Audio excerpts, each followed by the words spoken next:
I rise to lay on the table a copy each of the following papers, Hindi and English versions, under Article 281 of the Constitution, Report for 2026 to 2031, Volume 1, Main Report of the 16th Finance Commission.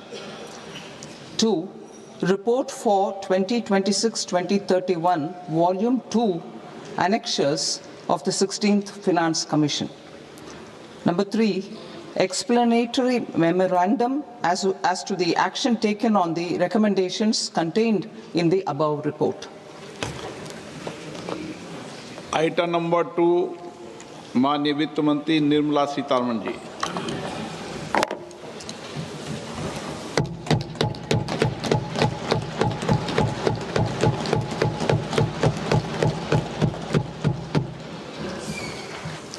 Honorable Speaker, sir, on the sacred occasion of Magh Purnima and the birth anniversary of Guru Ravidas, I present the budget for the year 2026-2027. Since we assumed office 12 years ago, India's economic trajectory has been marked by stability, fiscal discipline, sustained growth, and moderate inflation. This is the result of conscious choices we have made, even in times heightened uncertainty and disruption. Our government, led by Honorable Prime Minister Modi, has decisively and consistently chosen action over ambivalence, reform over rhetoric, fiscal prudence and monetary stability, whilst maintaining a strong thrust on public investment. Keeping Atmanirbharta as a lodestar, we have built domestic manufacturing capacity, energy security, and reduced critical import और वाकपटुता के स्थान पर सुधार और लोक लुभावन दिखावे के स्थान पर जनहित को प्राथमिकता दी है। हमने लोक निवेश पर अधिक जोर देते हुए दूरगामी ढांचागत सुधारों, राजकोषीय मितव्ययता और मौद्रिक स्थिरता के मार्ग का अनुसरण किया है। आत्मनिर्भर भारत को अपना लक्ष्य मानते हुए हमने घरेलू विनिर्माण क्षमता, ऊर्जा सुरक्षा का निर्माण किया है और महत्वपूर्ण उत्पादों के लिए आयात निर्भरता को कम किया है। इसके साथ साथ हमने रोजगार सृजन, कृषि उत्पादकता, परिवारों की क्रय शक्ति और लोगों के लिए सर्वव्यापी सेवाओं की सहायता हेतु सुधार करते हुए यह सुनिश्चित किया है कि भारत के प्रत्येक कार्य का लाभ नागरिकों को प्राप्त हो सके। इन उपायों से लगभग 7% का उच्च विकास दर हासिल हुआ है और इससे हमें गरीबी को कम करने और हमारे लोगों के जीवन में सुधार लाने में ठोस कदम उठाने में सहायता मिली है। आज हम एक ऐसी बाहरी परिस्थिति का सामना कर रहे हैं जिसमें व्यापार और बहुपक्षीयवाद खतरे में है तथा संसाधनों तक पहुंच और आपूर्ति श्रृंखलाएं बाधित हैं। नई प्रौद्योगिकियां जल, ऊर्जा, महत्वपूर्ण खनिजों की मांगों को काफी तेजी से बढ़ाते हुए उत्पादन प्रणालियों को बदल रही है।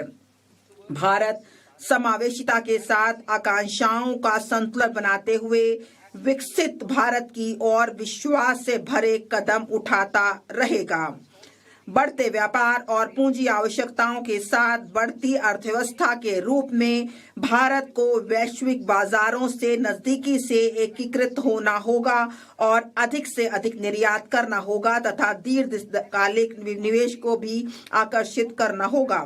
भाग 1, जब मैं बजट का भाग का आरंभ कर रही हूं, मैं विश्व की सबसे बड़ी अर्थव्यवस्थाओं में से एक बनने की दिशा में आगे बढ़ने में बड़ी मजबूती के साथ हमारे साथ खड़े रहने के लिए लोगों के प्रति अपना आभार व्यक्त करती हूं। हमारा लक्ष्य है कि हम विकास के लाभ प्रत्येक किसान, अनुसूचित जाति, अनुसूचित जनजाति, घुमंतु, युवा, गरीब और महिलाओं तक पहुंचाना सुनिश्चित करते हुए आकांक्षा को उपलब्धि तथा संभावना को कार्य निष्पादन में परिवर्तित करें। विकसित भारत युवा नेता वार्ता 2026 में हमारे प्रधानमंत्री जी के साथ अनेक नवोन्मेषी विचार साझा किए गए, जो कई प्रस्तावों का आधार बने हैं, जिससे एक युवा शक्ति संचालित बजट बन गया है। हमारी सरकार का संकल्प हमारे गरीब, शोषित और वंचितों पर ध्यान देना है। इस संकल्प को पूरा करने तथा यह देखते हुए कि कर्तव्य भवन में तैयार होने वाला यह बजट पहला बजट है, हम 3 कर्तव्यों से प्रेरित हैं। हमारा पहला कर्तव्य उत्पादकता और प्रतिस्पर्धा को बढ़ाते हुए आर्थिक विकास को तेज और सतत बनाए रखना तथा विश्व में बदल रही परिस्थितियों का सामना करने की क्षमता को विकसित करना है। हमारा दूसरा कर्तव्य हमारे लोगों की आकांक्षाओं को पूरा करना और उनकी क्षमताओं का निर्माण करना है, ताकि वे भारत की समृद्धि के विकास में मजबूत सहयोगी बन सकें। हमारा तीसरा कर्तव्य, जो सबका साथ सबका विकास के हमारे दृष्टिकोण के अनुरूप है, यह सुनिश्चित करना है कि अर्थपूर्ण भागीदारी के लिए प्रत्येक परिवार, समुदाय, प्रदेश और क्षेत्र की पहुंच संसाधनों, सुविधाओं और अवसरों तक हो। इस त्रिआयामी दृष्टिकोण के लिए एक सहायक परिवेश की आवश्यकता होगी। पहली आवश्यकता ढांचागत सुधारों की गति को निरंतर, अनुकूलन और प्रगतिशील बनाए रखना है।